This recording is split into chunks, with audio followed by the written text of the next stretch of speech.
واصبر نفسك مع الذين يدعون ربهم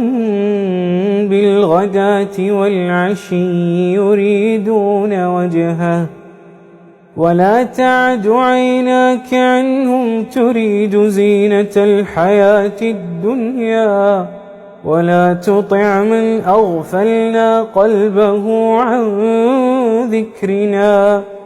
ولا تطع من أغفلنا قلبه عن ذكرنا واتبع هواه وكان أمره فرطا وقل الحق من ربكم فمن شاء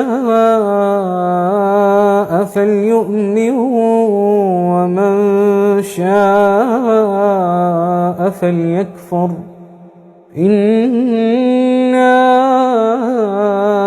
أعتدنا للظالمين نارا أحاط بهم سرادقها وإن يستغيثوا يغاثوا بماء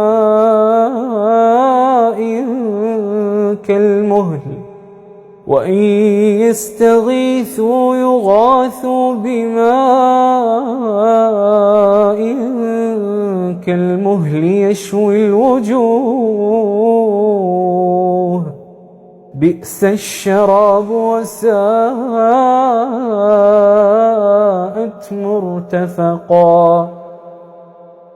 إن الذين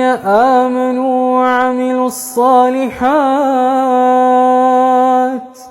إنا لا نضيع أجر من أحسن عملا